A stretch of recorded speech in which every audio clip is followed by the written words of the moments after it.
오늘은 하나님은 사람을 찾으신다. 하나님은 사람을 찾으신다라는 제목으로 하나님 말씀 증거하도록 하겠습니다. 예수님 공생애를 시작하셨습니다. 제일 먼저 하신 일 중에 하나가 제자들 부르시는 거죠. 제자 부르시는 장면입니다. 요한복음에서 독특하게 표현하고 있습니다. 먼저 35절부터 39절까지를 보면 또 이튿날 요한이 자기 제자 중 두 사람과 함께 섰다가 예수께서 건의심을 보고 말하되 보라 하나님의 어린 양이로다. 두 제자가 그의 말을 듣고 예수를 따르거늘 예수께서 돌이켜 그 따르는 것을 보시고 물어 이르시되 무엇을 구하느냐 이르되 랍비 어디 계시오니이까 하니 랍비는 번역하면 선생이라. 예수께서 이르시되 와서 보라. 그러므로 그들이 가서 계신 데를 보고 그날 함께 거하니 때가 10시쯤 되었더라. 예수님의 첫 번째 제자는 누구였느냐? 세례 요한의 제자였습니다. 세례 요한의 제자 2명이었는데 한 사람은 확실한데 그 사람은 안드레였습니다. 그리고 이름 모를 또 한 명의 제자. 그들에게 세례 요한이 전도한 거죠.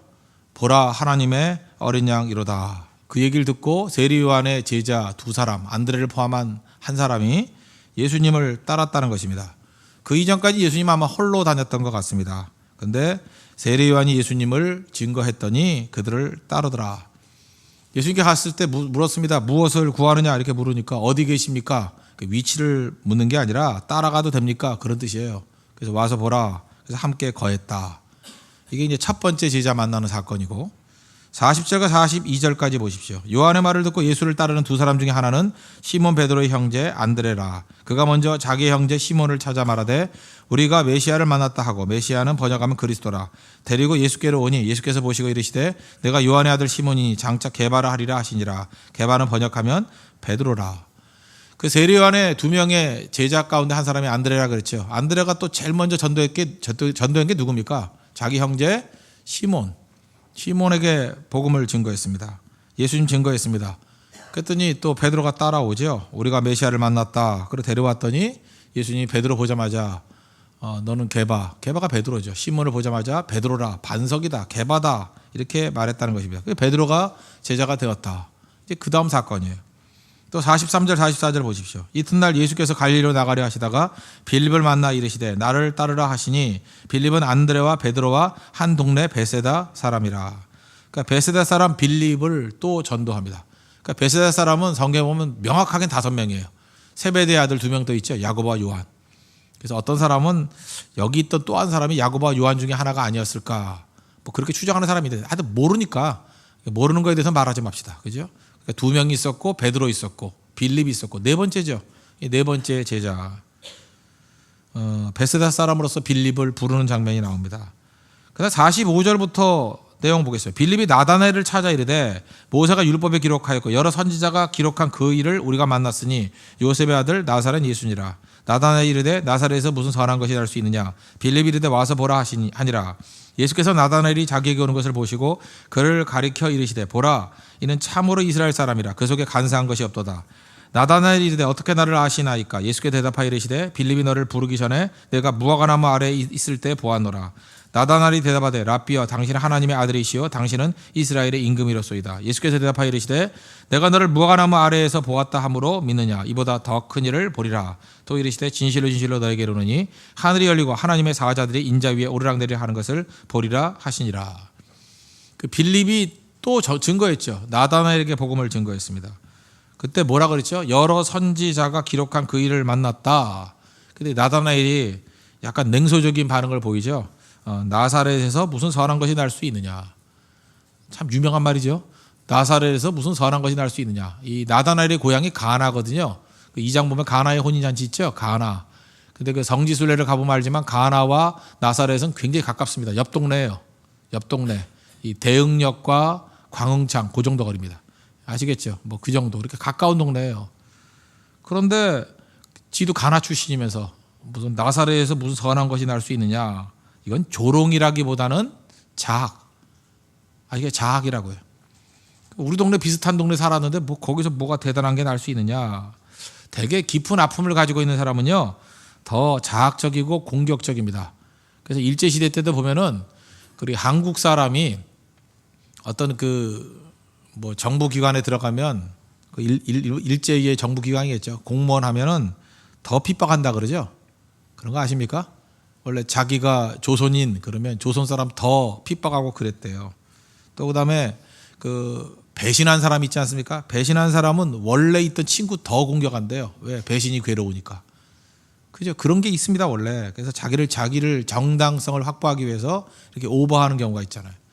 그러니까 나다나엘이 하는 얘기는 나사렛에서 무슨 선한 것이 날 수 있습니까? 물론 나사렛 무시하는 거죠. 무시하는 거지만 또 자기 자신도 무시하는 거예요. 야, 나 같은 똑같은 처지인데 뭐가 대단한 게 나오겠니? 뭐 그런 식의 접근이었다는 것입니다. 근데 빌립은 뭐라 그래요? 설명 안 하고 와서 보라. 우리도 마찬가지입니다. 이렇게 설명이 필요한 게 아니에요. 예수님 만나면 다 변화됩니다. 뭐 내가 답을 주려고 그러지 말라고요. 다 와서 보라. come and see. 그 안드레도 그랬잖아요. 베드로한테 와서 보라. 와보라. 이게 제일 중요하다는 것입니다. 그런데 나다나엘이 왔던 예수님이 뭐 다 아시지 않습니까? 뭐 무화과나무 아래 있었던 거 알았다 그러면서 공격하지 않죠. 뭐 나사렛이 어쩌다고? 너는 간하면서 뭐 이렇게 얘기 안 했다고요. 보라, 이는 참 이스라엘 사람이라 그 속에 간사한 것이 없도다. 참 예수님 고맙죠. 그 나다나엘의 장점을 봤습니다. 이게 우리 이 시각이 필요한 것 같아요. 그 나다나엘이 했던 그런 냉소적이고 자학적인 태도, 너 그렇게 사는 거 아니야? 그렇게 말씀 안 하시고 그의 장점을 보잖아요. 좋은 걸 바라보잖아요. 너는 정말로 참 이스라엘 사람이야. 넌 진실함이 있어. 얼마나 진실하면 그따위 소리를 해. 뭐 그런 거겠죠. 그죠? 예, 넌 진실함이 있어. 그 다음에 빌립이 부르기 전에 무화과나무 아래 있을 때, 이건 아마 내용은 잘 모르지만 무화과나무 아래에서 예수님 소식을 먼저 들었는지 무슨 예수님에 대해서 상상을 했는지, 그러니까 나다나엘만 알고 있는 무슨 생각이 있었던 것 같아요. 무화과나무 아래에서 무슨 깊은 고뇌에 빠졌던 거. 예수님이 그거 아시잖아요. 그래서 너는 무화과나무에서 고민했지. 근데 그때부터 알았다고. 깜짝 놀란 거죠. 내 마음을 다 아시는 분이니까. 그래서 당신은 하나님의 아들이요 이스라엘의 임금입니다. 메시아 되심을 인정하는 장면. 나다나엘도 제자가 되는 그런 장면이 나옵니다. 그 다음에 예수님이 뭐라 그래요? 너 뭐 그런 거 했다고 믿냐? 더 큰 일 보리라. 그러면서 하늘이 열리고 하나님의 사자가 인자 위에 오르락내리락 하는, 하늘과 이 땅을 연결시키는 야곱의 환상의 주인공인 그 메시아 된 나를 보리라. 예수님께 말씀하셨다는 것입니다. 지금 뭐 긴 내용이기 때문에 제가 간단하게 브리핑을 했습니다. 내용을 아시겠죠? 제자들 부르는 장면. 여기서 우리에게 중요한 메시지 두 가지가 있다고 생각합니다. 오늘 두 가지를 붙들고 우리 기도하는 시간 가졌으면 좋겠습니다. 첫 번째, 하나님은 사람을 찾는다는 거예요. 하나님은 사람을 찾으신다. 이게 정말로 우리를 감격스럽게 만들죠. 예수님이 이 땅에 오셔서 십자가를 지시고 모든 일을 다 이루시지 않습니까? 예수님으로 충분하잖아요. 그럼에도 불구하고 예수님께서는 사람을 찾으신대요. 이거는 창세기부터 계속 나오죠. 창세기 3장 9절 보니까 범죄한 아담을 찾으시잖아요. 여호와 하나님이 아담을 부르시며 그에게 이르시되 내가 어디 있느냐. 찾잖아요. 하나님 우리를 와서 찾으신다는 거예요. 하나님은 사람을 찾습니다. 찾아서 변화되기를 원하고 찾아서 일하기를 원하신다는 것입니다. 하나님은 우리를 필요로 하셔요. 이거 굉장히 여러분들에게 혁명적인 얘기입니다. 놀라운 일이에요. 하나님도 필요한 것이 있다. 하나님은 전능하신 하나님 아닙니까? 모든 걸 다 갖고 계신 분 아니에요. 하나님 뭐가 필요해요? 그런데 성경은 이렇게 얘기해요. 하나님이 필요로 하는 사람이 있대요. 하나님은 부족하지 않잖아요. 근데 하나님이 우리를 필요로 한대요. 우리 가운데 그러지 않습니까? 어떤 부자, 뭐 이렇게 잘 나가는 사람이 있다 그러면 뭐 이런 생각 하잖아요. 모든 것을 다 가진 사람인데 뭐가 필요해? 그런 생각 안 가져요? 뭐 필요한 게 없을 거야. 뭐 돈이 없나, 명예가 없나, 지위가 없나 다 있는데 뭘 더 필요로 할 게 있어? 그래서 뭐 선물할래도 선물할 게 없어. 뭐 이렇게 말하는 경우가 있다는 것입니다.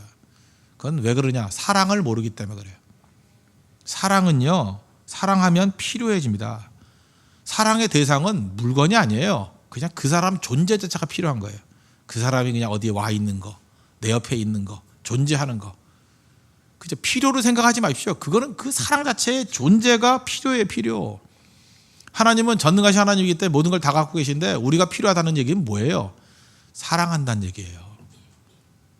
필요하다는 얘기는 사랑하다는 얘기라고요. 사랑하다.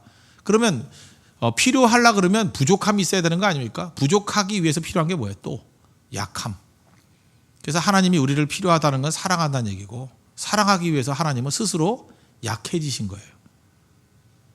그래서 여러분들 사랑 한번 해보십시오. 사랑하면 약해져요. 마음도 약해지고 자꾸만 약해져요. 약해져야 사랑이 돼요. 강한 사람 사랑 못해요. 지금도 알통이나 기르고 이런 사람 사랑 절대 못해요. 사랑은 약해져요. 약해져야 사랑한다. 약해져요. 그 다음에 사랑하면 필요해져요. 난 네가 필요해. 사랑은 그 사람이 없으면 안 되는 거거든요. 사랑은 스스로 약해지는 거고 사랑은 필요한 거고. 그래서 하나님이 약해지신 거예요. 하나님이 우리를 필요하시는 거라. 필요로 여기시는 거예요. 왜? 사랑하기 때문에. 위대한 얘기입니다. 이것은 사람들에게 큰 도전이 되기도 하고 우리에게 어떤 소명, 콜링이 되기도 한다는 것입니다. 하나님이 우리를 필요로 한대요. 이게 얼마나 대단한 거예요. 오늘 이 본문 말씀을 통해서 여기 오늘 예배에 참석하신 성도 한 사람 한 사람 하나님이 나를 필요로 한대. 이 메시지를 깨닫는 은혜의 시간 되기를 바랍니다. 그럼 사람이 변해요. 우리가 이 땅을 살아가면서 뭐 난 사니 죽니 뭐 이런 사람도 있죠. 뭐하러 사냐 뭐 살 힘도 없다. 근데 어떤 사람이 나를 필요로 한다. 절대 못 죽어요. 그때부터 내 영혼이 다 살아나기 시작해요. 사랑받으면 살아나는 이유가 뭐냐면 내가 필요한 존재라는 거거든요. 내가 그 사람한테 꼭 필요한 거예요. 다 살아난다고요. 또 이런 얘기를 들어본 적이 있습니다. 어떤 교회에 어떤 그 내성적인 형제가 하나 있었는데 그 초신자였습니다. 근데 수련회를 갔어요. 원래 그 소심하고 좀 내성적인 사람은 뭐 안 나설라 그러잖아요. 근데 수련회 가가지고 갑자기 이제 급주한 연극이 하나 있는데 연극한다 그러니까 이제 그 팀에서 연극한다 그러니까 겁이 나잖아요. 그러니까 사전에 막 소리 질렀대요. 아, 난 마음이 약하고 또 내성적이라서 연극 못 한다고. 난 제발 빼달라고. 뭐 그러니까 사람들이 뭐 알았다고 빼주겠다고.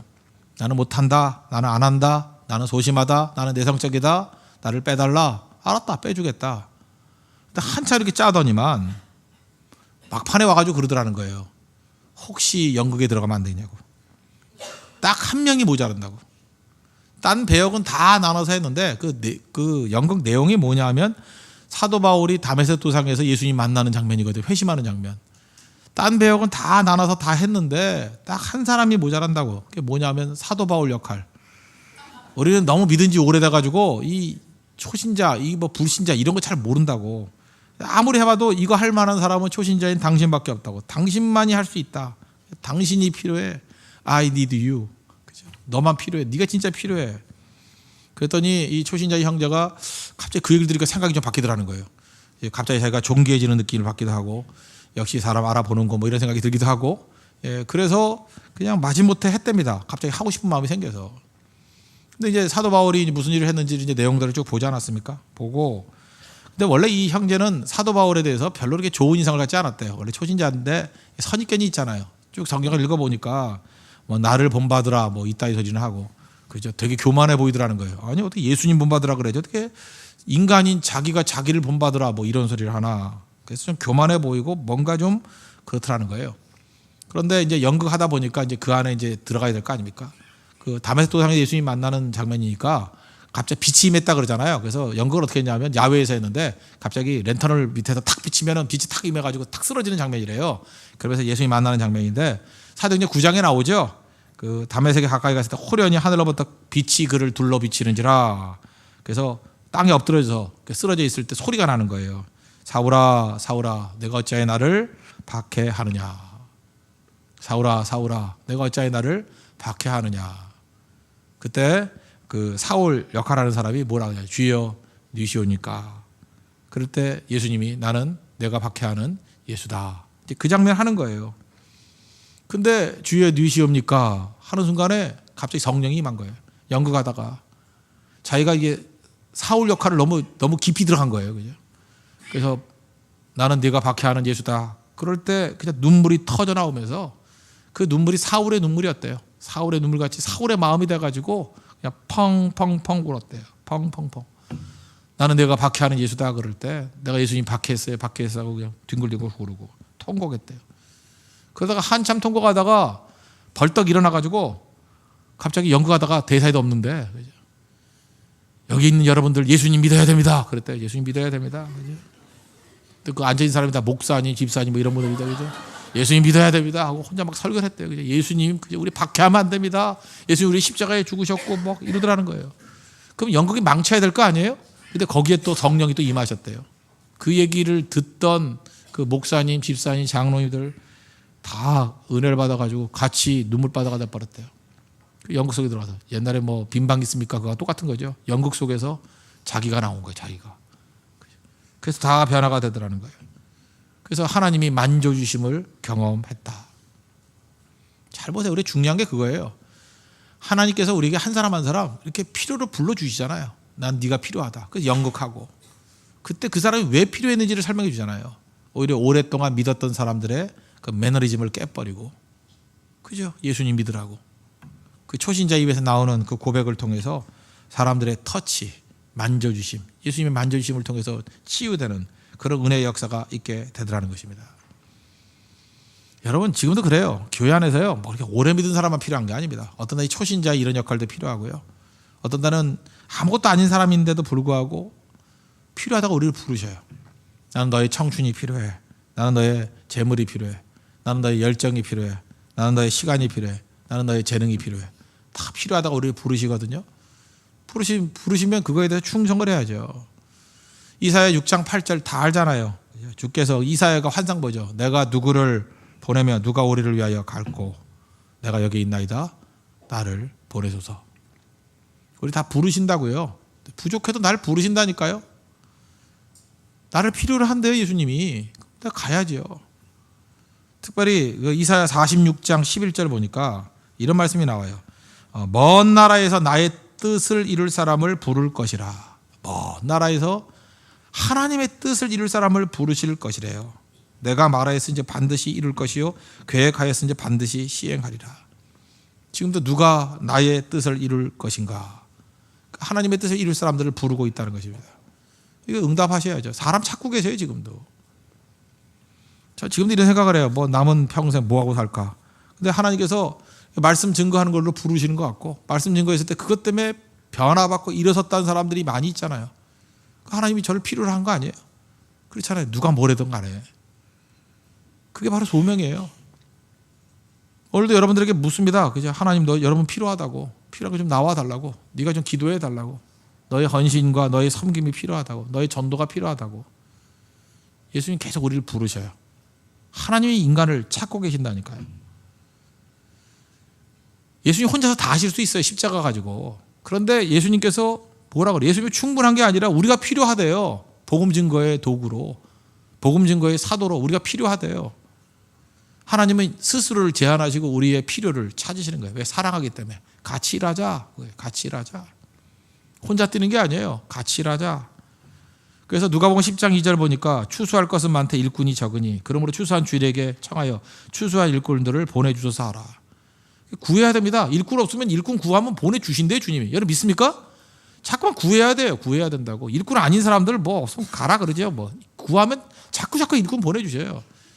일꾼 없다 그러지 마세요. 이번 네팔 선교도 봐요. 뭐 네팔 선교 처음 갈 때 뭐 한 15명밖에 안 돼가지고 일꾼 없다 그러는데 계속 기도하니까 기도할 때마다 2명 붙여, 4명 붙여주시고 그 다음에 한꺼번에 떼거지로 4명 붙여주셔가지고 27명인가 28명인가 돼가지고 충분하지 않지만 그래도 웬만큼 됐어요.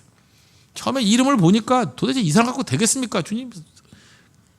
기도가 나와요. 기도가. 내가 크리스찬인데 기도가 절로 나와. 교회로 나오는 게 아니라 기도가 절로 나와. 참.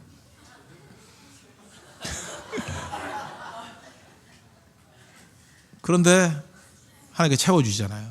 채워서 이제 멤버들이 다 됐어요. 아, 하나님께서 이렇게 일하시는구나. 그런 걸 깨닫게 되라는 것입니다. 고린도전서 3장 9절 보니까 우리는 하나님의 동역자들이요. 너희는 하나님의 밭이요. 이런 말씀이 나와요. 하나님이 동역자래요. 하나님 혼자 다 못하세요, 일? 하실 수 있죠. 근데 우리를 동역자로 부르셨대요.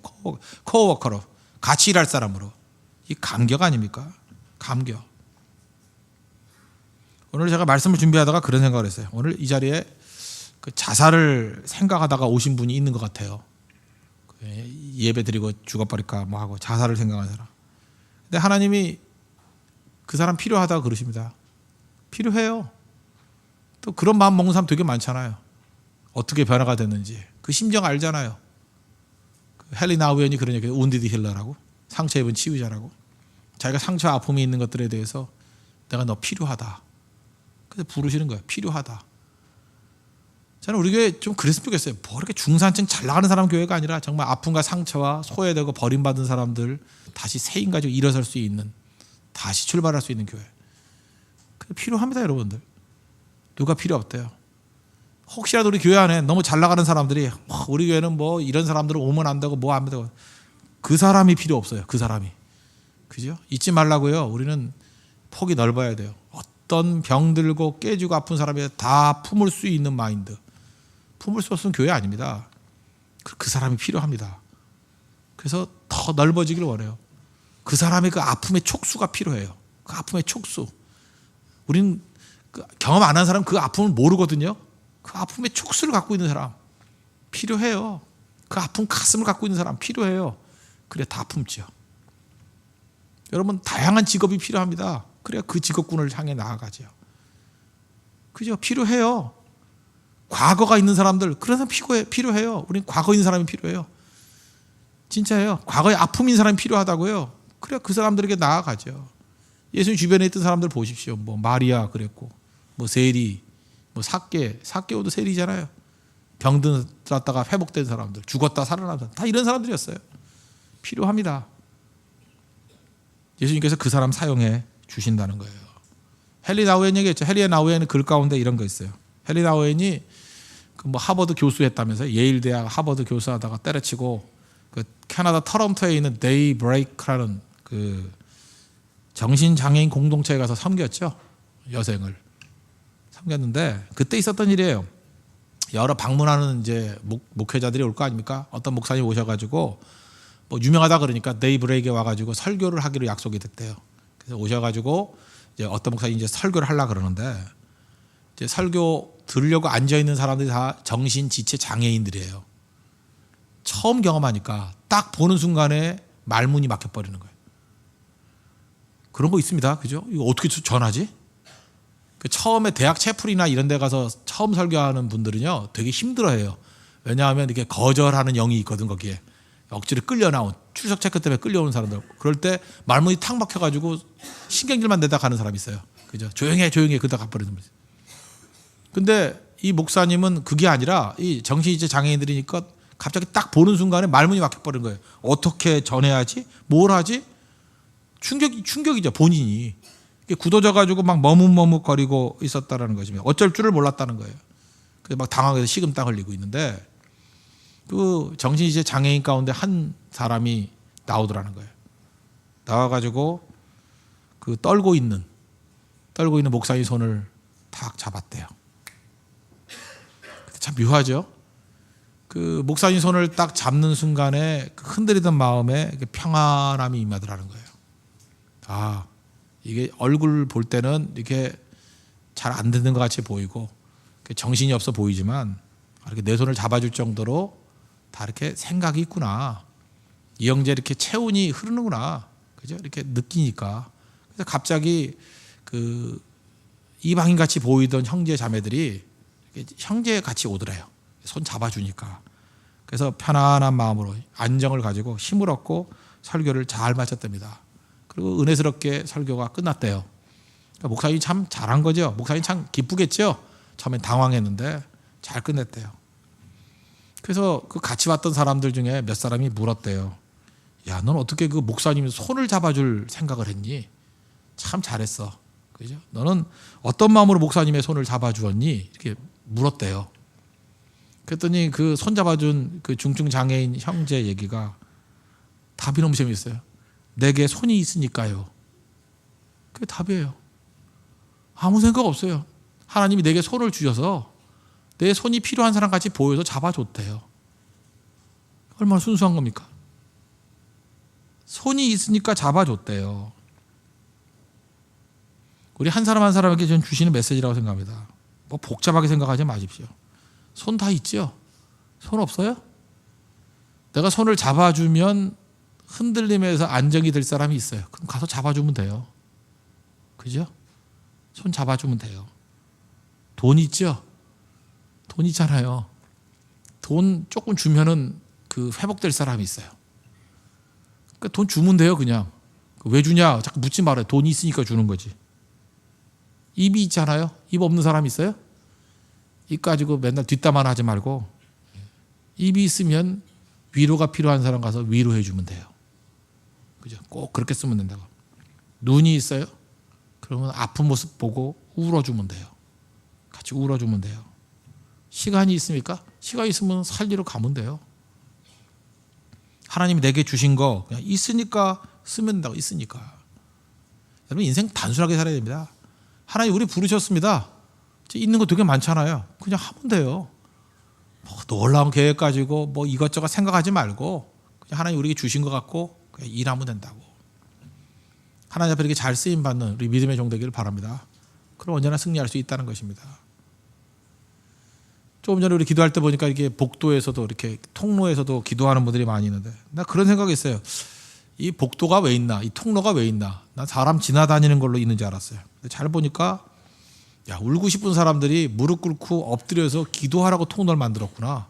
근데 그 생각했어요. 하여튼 이 장소 디자인한 사람이 있을 거 아니에요. 그죠? 디자인했을 때 왜 이렇게 통로를 이렇게 넓게 해놨나? 나 그런 생각했더니 지금 보니까 그래요. 울고 싶은 사람 무릎 꿇고 울라고 통로 만들어 놓은 것 같아요. 우십시오. 벽을 왜 만들어 놨나? 가끔 그 벽에 부딪혀가지고 기도하고 싶은 사람 있지 않아요? 나 옛날에 총각 때 그렇게 기도 많이 했는데 벽에 부딪혀가지고 얼굴 대고 이렇게 벽에 대고 십자가 같이 이렇게 대고 이렇게 기도 많이 했어요. 주님 하고. 시원하고 좋잖아요. 그죠? 나 그렇게 기도 많이 했거든요. 벽도 그래요. 벽도 활용하세요. 그래서 벽이 있는 거예요. 그냥 필요하다고 하면 그냥 하는 거라고. 하나님께서 우리 불러주셨습니다. 그죠? 사용돼야죠. 잘 쓰임받는 우리 믿음의 종 되기를 바랍니다. 두 번째로는 이 본문 말씀에서 주는 메시지는 뭐냐? 예수님을 만난 사람들은 100% 증인의 삶을 살더라는 거예요. 이게 또 중요한 메시지예요. 예수님 만난 사람 치고 증거하지 않은 사람 봤어요? 그러니까 우리가 증거하지 않는다는 얘기, 증인의 삶을 살지 않는다는 것은 예수님 제대로 만난 게 아닐 가능성이 크죠. 세례 요한이 예수님 만나니까 제자들에게 증거하잖아요. 그 제자 중에 안드레가 예수님 만나니까 시몬에게 증거하잖아요. 빌립이 예수님 만나니까 나다나에게 증거하잖아요. 100%죠. 예수님 만난 사람 치고 거기서 끝인 사람이 없어요. 다 증인의 삶을 살아요. 다 증거했다가 증거. 성경은요, 여기 나오는 세례 요한이라든지 뭐 안드레라든지 시몬이라든지 빌립이라든지 나다나엘에 대해서 그들의 배경에 별 관심이 없어요. 그게 어디 경력을 갖고 있는지 어디 출신인지. 물론 뭐 베세다 출신이라고 몇 명 얘기한 거 있지만 그의 인품이라든지 그의 학식이라든지 뭐 학력이라든지 별 관심 없어요. 이들의 관심은 뭐냐면 최소한도의 기록만 남기고 예수님 만났다에 관심이 있고요. 예수님 만났더니 증인되더라. 이거에 관심이 있어요. 그죠? 우리 여기도 좀 다양한 사람들이 있습니다. 직업도 다양하고 상황도 다양하고. 근데 하여튼 예수님 만나야 됩니다. 예수님 만났더니 다 증인되더라. 이게 메시지예요. 이건 선택이 아닙니다. 이건 본질이에요. 본질. 이거하고 똑같은 거죠. 만약에 여러분들 뜨거운 숯불이 있습니다. 뜨거운 숯불이 있으면 나타나는 현상. 이건 묘사만 하면 돼요. 여기 뜨거운 숯불이 있어요. 뜨거운 숯불이 있으면 옆에 만약 눈이 있으면 눈이 다 녹겠죠. 녹지요. 아이스크림 녹겠죠. 그다음 그 위에다가 고기 얹으면 고기 구워지겠죠. 숯불이 있으면 뜨거운 숯불이 있으면 뜨거운 숯불 자체가 주는 메시지가 있어요. 그냥 그 자체가 하는 일. 마찬가지로 우리가 예수를 믿으면 저절로 나타나는 현상들이 있다고. 그 중에 하나가 예수님 증거하는 거예요. 뜨거운 숯불이라고. 그래서 우리는 뭐라고 묘사하냐? 너희는 세상의 소금이요 세상의 빛이다. 그렇게 얘기하잖아요.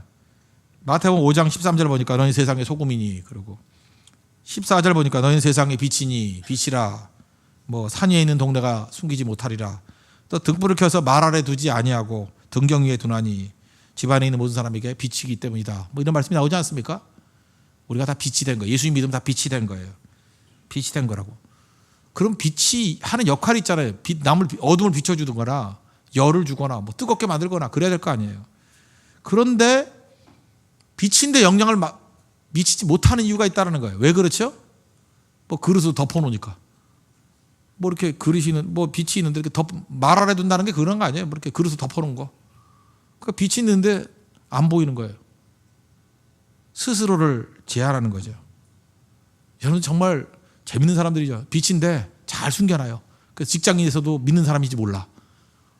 웬일이니? 네가 믿었어? 막 이러고. 빛이 새 나갈까 봐 막 이렇게 막 막아놨고 그죠? 큰일 날 뻔했어. 새 나갈 뻔했어. 막. 밥 먹을 때도 기도도 그냥 신발끈 무너져. 주님 감사합니다. 알아서 들킬 뻔했어. 막 이러고. 스스로를 제하는 거야. 스스로를. 그리고 빛으로 쓰임 받으려고. 빛이면 어두울 때 얼마나 힘이 있어요. 그죠? 다 껌껌해가지고 막 어디가 어딘지 모를 때 나 빛이야. 그러고 나타나기만 하면 빛을 확 비춰가지고 모든 사람을 제대로 길을 이끌 건데 쓰임 받지 않으려고 그래요. 쓰임 받지 않으려고. 나 빛 역할 안 할래. 빛이 있으면 어디로 가야 돼요? 어둠을 향해서 나아가야 되는데 어둠을 만나려고 하지 않아요. 교회가 전도하지 않는 이유가 뭐예요? 빛들끼리만 모여가지고, 그죠? 빛들, 여기 다 빛이잖아. 빛들끼리만 모여가지고, 문 잠궈! 그러고 여기까지만 빛으로 반짝반짝, 그죠? 얼마나 밝은가. 금은방이에요? 뭐 이렇게 밝은가. 그죠? 나갈 땐 또 다 뒤집어 쓰고 숨겨가지고, 그죠? 혹시 여기 코다차에 뭐 빛이 비춰주면 안 돼. 그죠? 술집에 비춰주면 안 돼. 뭐 이러고. 아니죠. 자기를 드러낼 줄 알아야죠. 만나야죠. 노방전도가 뭐예요? 빛이 싸돌아 다니는 거예요. 다니면서 만나는 거예요. 네팔 선교가 뭐예요? 다니면서 만나는 거예요. 우리 청춘 119 뭐예요? 빛이 나가서 빛을 증거하는 거예요. 빛이 뭐 증거가 아닙니다. 그냥 자기가 빛으로 드러내기만 하면 된다. 드러내기만 하면. 그럼 놀라운 능력이 나타나기 시작하는 거죠. 우리가 빛으로서 내가 믿고 내가 체험하고 내가 누린 것을 말하기만 해도 완전 세상 변합니다. 그런데 우리는 믿어도 그릇 뒤집어 쓴 성도일 때가 되게 많아요. 자기가 얼마나 대단한 존재인지를 몰라요. 어둠은요, 조그만 초 하나를 가지고도 비출 수 있어요. 여기 다 불 꺼놓고요. 초 하나 켜라도 꽤 밝아요. 아세요, 그거? 근데 그 역할을 다 포기한다는 것입니다. 진짜 말씀대로 살면요, 빛의 역할을 감당하면 혁명이 나타나요, 혁명이. 그런 책 읽어봤습니까? 미친 척하고 성경 말씀대로 살아본 1년. 그런 책 읽어봤어요. 책정을 이렇게 삼았는지. 미친 척하고 성경 말씀대로 살아본 1년. 그 작가가 누구냐면 A.J. 제이콥스라고, 남자 중에서 혹시 그 패션에 관심 있는 사람 있습니까? 그 남성 그 패션 잡지 중에 에스콰이어라고 있어요. 아세요? 모르면 간두고. 에스콰이어 편집장이에요. 편집장이 뭐 궁금해가지고 이렇게 기자 정신이 있으니까 그 성경 말씀에 대해서 원래 그 브리타니카 그 연구하다가 사전 읽다가 예수라는 학문에 나와서 그래 나도 그래 한번 제대로 알아보자. 체험하기 전에 뭘 할 수 있을까? 그래서 성경 말씀 그대로 미친 척하고 한번 1년 살아보자는 거예요. 그러다가 지가 변화됐어요. 변화다가 환경이 변화되는 거. 그때 깨닫게 되는 거죠. 아, 얼마나 많은 사람들이 가짜로 믿는가. 가짜로 믿는 게 아니죠. 빛을 숨기고 믿는 거야. 제대로 믿었더니 이런 혁명적인 일이 벌어진다. 에스카의 편집장도 이러는데 여러분들도 좀 하시죠, 그런 거. 미친 척하고 성경 말씀대로 살아본 1년. 변화돼요. 그거보다 더 유명한 책이 하나 있죠. 그 찰스 쉘던이 썼던 책, In His Steps. 그거 뭐 번역되기는 예수님이라면 어떻게 하셨을까, 뭐 이런 거. 그죠? 예수님 똑같이 한번 행동을 해본 거예요. 예수님이랑 어떻게 하셨을까? 똑같이 행동했더니 목사부터 교회, 그 작은 교회가 다 뒤집어졌다는 얘기 아니에요? 그럼 고전이죠, 고전. In His Steps. 예수님이라면 어떻게 하셨을까? 찰스 쉘던. 다 똑같은 얘기들이잖아요. 말씀대로 살면은 변화가 되더라는 것입니다. 그런 걸 우리가 자꾸만 하나님의 앞에서 자꾸만 이렇게 이용하려고 그러지 말고 순종하십시오. 그 말씀대로 순종하면요, 일은 주님이 하시는 거예요. 그래서 우리 삶 가운데 놀라운 일들이 벌어지기 시작한다는 것입니다. 그래서 증인으로서 그냥 그대로 살면 돼요. 살면은 놀라운 일이 벌어지는데 우리는 어떻게 하죠? 대부분 살질 않고요. 이용하려고 그래. 이용. 말씀대로 살면 되는 것. 내가 살아버리면 말씀에서 능력이 나타나는데 말씀을 이용해서 누구를 공격을 해. 아, 이 교회에서 미치겠어요. 그 바리새인들이 뭔지 알아요? 말씀을 가지고 그 말씀이 내게 적용이 돼야 될 거 아니에요. 그러니까 내가 변화가 되는데 그 말씀을 들고 와서 남을 때려. 성경책을 주면 성경책을 읽고 내가 변화돼 성경책 들고 성경책으로 때려, 뒤통수를. 그죠? 그것도 두꺼운 책, 뭐 톰슨 2 이런 걸로 그냥 2대씩 때려. 그 제정신이 아니죠.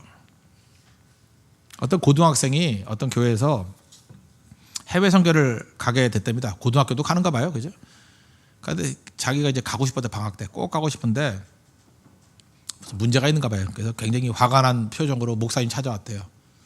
목사님 질문 하나 합시다. 그래서 해봐라. 그랬더니 목사님, 선교가는 게 하나님의 뜻이 아니에요. 그렇게 묻더래요. 원래 요 따위로 묻는 애들은 다 문제가 있어요, 그죠? 뻔한 답. 선교를 가는 게 하나님의 뜻이에요, 아니에요? 뜻이지 아니겠어요? 그죠? 근데 왜 묻겠어요? 누굴 정죄하려고. 딱 간 보니까 아버지 때문에 온 거야. 아버지가 성경하지 말라 그랬더니 그 아버지가 뭐 한 집사님이나 뭐 장로님이 됐겠지. 아버지 정죄하려고. 우리 아버지가 교회 중직자인데 나 성교 안 보낸다 이거예요. 그러니까 우리 아버지는 마귀라는 거예요. 그죠? 우리 이런 식으로 성경 말씀 쓸 때 되게 많아요. 질문을 딱 해요. 딱 양자택일 이원론으로. 목사님, 성교가 하나님의 뜻이에요, 아니에요? 난 이런 질문을 하는 사람 되게 무서워. 이놈이 지금 발이 새까지 갔구나. 아니면 발이까지 갔구나. 이거 진짜. 이 바리깡으로 밀어버려야지. 이거. 하여튼 발이까지 간 놈이야. 이게 질문 자체가 벌써 불순해요. 그래서 이제 목사님이 감 잡고 아버지가 가지 말라 그러던 그랬더니 예, 화가 나고 그러더라는 거예요. 아버지가 글쎄 중직자인데 가지 말라 그래요. 그랬다는 거예요. 그때 목사님 그랬다는 거 아니에요. 그죠? 너 평상시 공부를 안 했구나. 맞죠? 그것도 갑자기 이제 찔린 거죠. 이거 어떻게 알았어요? 하면서. 그죠? 그러니까 아버지가 걱정이 돼서 그러는 거지. 성교가 하나님의 뜻이니 아니니 너 물었지. 근데 성경엔 그 말씀이 있다. 부모를 공경하고 부모에게 순종하라. 이것도 하나님의 뜻이라고. 성교도 하나님의 뜻이야. 그 부모님께 순종하는 것도 하나님의 뜻이야. 둘 다 하나님의 뜻이거든요. 여러분식 얘기하면 사역자들에게 순종하고 공경하는 것도 하나님의 뜻이에요. 그리고 하나님 앞에서 우리 성교하는 것도 하나님의 뜻이고 뭐 이게 두 가지 뜻이 있잖아요. 상충되는 거. 근데 하나만 들고 나와서 휘두르려고 그래. 휘두르는 것 자체가 하나님의 뜻을 저버리는 게 될 수 있는 건데 이 고등학생이 그러다는 거예요. 그래서 부모를 공경하고 순종하도 하나님의 뜻이야. 둘 다 하나님의 뜻이지. 너 이랬으면 좋겠다. 그죠? 너 평상시 공부 안 했잖아. 그랬더니 그러더래요. 내가 이번에 성경만 갔다 오면 공부 열심히 할 거라고. 그죠? 그러나 네 말을 누가 믿겠니? 예, 너 평상시 계속 그랬잖아. 그러나 내가 팁을 하나 줄게. 아버지한테 가서 이렇게 얘기하라고. 아버지는 아무리 생각해도 성경은 하나님의 뜻인 것 같습니다. 성경을 꼭 가고 싶은데 아버지가 가지 말라는 뜻도 압니다. 내가 평상시에 공부를 안 하고 또 갔다 와서 한다는 얘기를 안 믿는 것도 아십니다. 나도 나를 믿기 힘들어요. 그리고 우리 목사님 말씀하시기를 부모님께 공경하는 것도 하나님의 뜻이라 그랬습니다. 정말 가고 싶고 그 다음에 하나님께 능력 주시면 돌아와서 내가 열심히 공부하고 싶습니다. 아버지 보내주십시오. 그러나 내 뜻대로 마옵시고 아버지의 뜻대로 없어서. 네. 갔겠어요? 안 갔겠어요? 네, 갔대요. 아버지가 그 정도 하니까 보내줘죠. 야, 이게 벌써 깨우침이 있구나. 갔다 와가지고 공부를 했는지 안 했는지 모르지만 여러분 이 땅을 살아가면서 우리 이럴 때 되게 많다는 것입니다. 그죠? 교회에서 이게 좀 신앙생활 잘못하는 사람들 맨날 이런 식의 접근을 해요. 뭐가 하나님의 뜻이 아니야. 하나 딱 갖다 놓고 이게 꼴통이거든요. 이래 놓고 다른 거 다 져버리는 바리새주의가 그런 거예요. 잊지 말고 우리가 하나님 앞에서 제일 중요한 게 뭐냐. 그죠? 예수님 만난 사람으로서 핑계대지 말고 그냥 내 삶에서 살아버리는 겁니다. 남 얘기하지 말고요. 성경 말씀에 내가 살아버리면 내가 빛이 되면 어둠이 이기는 거예요. 어둠 탓하는 게 아니고. 하나님 앞에 그런 모습이 있어야 된다는 것입니다. 그러면 변화된다는 거예요. 우리 가운데 제일 중요한 게 뭐죠? 내가 예수님 만나서 증인의 삶을 사는가. 그 점검해야 됩니다. 내가 살면 되는 거예요. 그러면 그걸 보고 많은 사람들이 또 따라해요.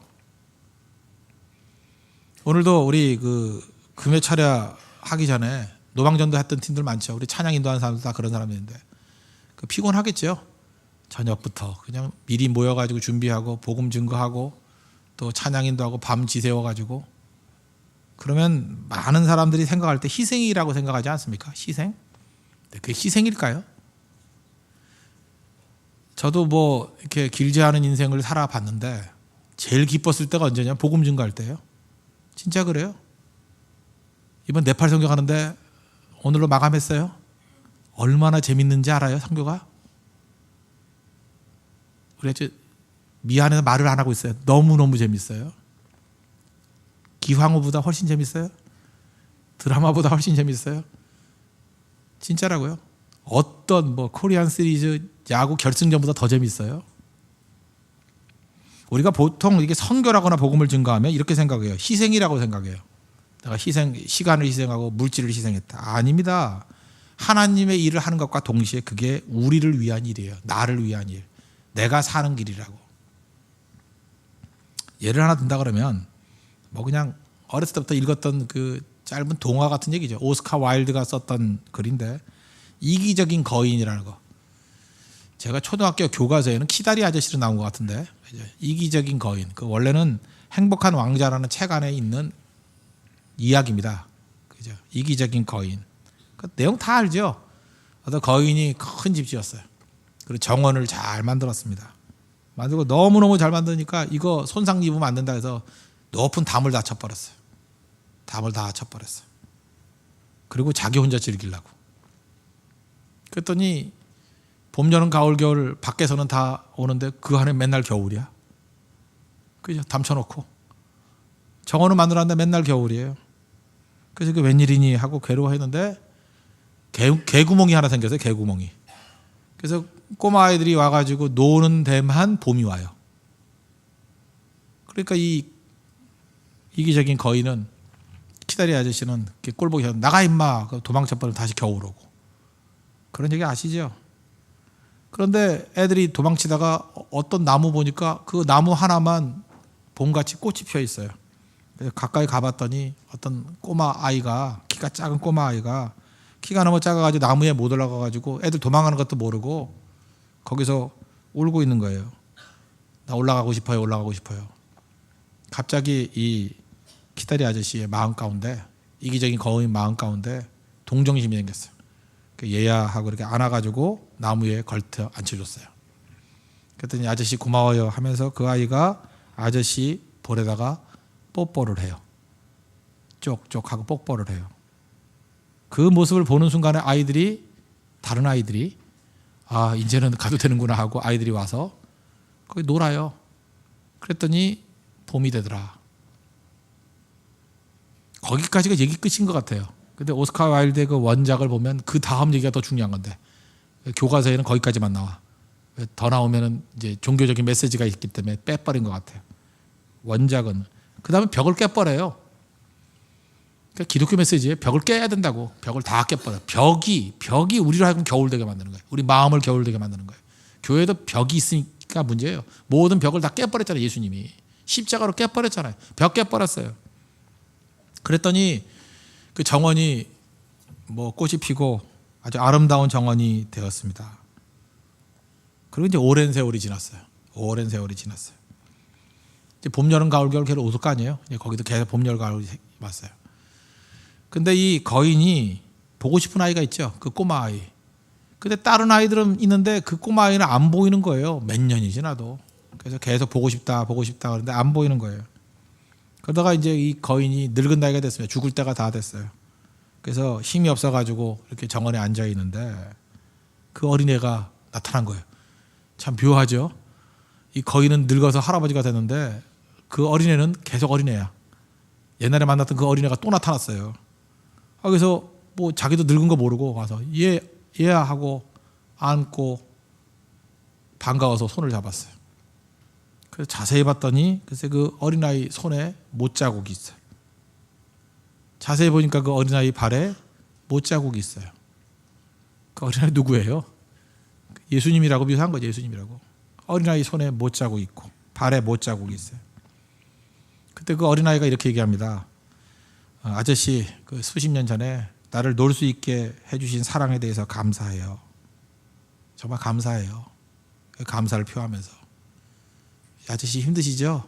그러면서 이제는 나의 정원으로 같이 가요 하고 손잡고 가는 거예요. 천국 가는 거죠. 그리고 끝이에요. 저는 이 이기적인 거인 스토리가 우리에게 주는 굉장히 중요한 메시지가 있다고 생각합니다. 우린 누굴 도왔다고 생각하죠? 아니에요. 나를 살리는 거예요. 여러분 진짜 행복하게 살고 싶습니까? 선교하십시오. 진짜 꽃피는 인생을 살고 싶습니까? 전도하십시오. 그리고 이 땅에 내가 가꾼 정원 정도가 아니라 더 아름다운 예수님의 정원을 누리고 싶습니까? 다 베푸십시오. 벽 깨버려야 돼요. 그게 교회예요. 자, 우리 홍대세교회가 그런 교회가 되었으면 좋겠습니다. 첫째, 쓸데없는 벽들 만드는 사람들 깨야 됩니다. 교회는 벽이 있으면 안 돼요. 이런 벽 저런 벽, 자기 아집의 벽, 자기 선입견의 벽, 자기 사상의 벽 이런 거 다 깨버려야 돼요. 벽 만들면 안 되는 거고 벽이 있으면 언제나 겨울이 와요. 쌩쌩 바람 분다고. 쌩쌩 바람 불어요. 누구나 올 수 있는, 누구나 품을 수 있는, 좋은 것을 나눌 수 있는, 연약한 사람을 품을 수 있는. 그리고 그죠? 예수님 모신 곳에 꽃이 펴요. 그래서 예수님의 그 정신을 가지고 예수님 벽 깨는 분이거든요. 그리고 울고 있는 분이에요. 왜 이렇게 추운 겨울이 있냐 하고. 그때마다 그 예수님의 복음을 증거하게 될 때 우리 주변이 천국같이 변화되는 은혜 역사가 나타나게 될 것입니다. 그게 나를 살리는 길이라는 거예요. 이런 능력을 맛볼 수 있는 믿음의 종 되기를 바랍니다. 그래서 예수님이 뭐라 그래요? 50절 51절 예수께서 대답하여 이르시되 내가 너를 무화과나무 아래에서 보았다 하므로 믿느냐? 이보다 더 큰 일을 보리라. 예수님이 더 큰 일을 보여주시는 거예요. 벽을 깨고 꽃피는 그런 정원이 있다는 걸 보여주는 거죠. 또 진실로 진실로 너에게 이르노니 하늘이 열리고 하나님의 사자들이 인자 위에 오르락내리락 하는 것을 보리라. 예수님이 임하는 곳에 이런 기적 역사가 나타나기 시작한다는 것입니다. 이런 은혜를 체험할 수 있는 믿음의 종 되기를 바랍니다. 말씀 결론 맺겠습니다. 두 가지. 예수님 우리 찾으신다는 거예요. 내가 필요를 하대요. 쓰임 받아야겠죠. 예수님 만난 사람 다 증인됩니다. 빛의 역할을 잘 감당할 수 있는 우리 믿음의 종들 되길 바랍니다.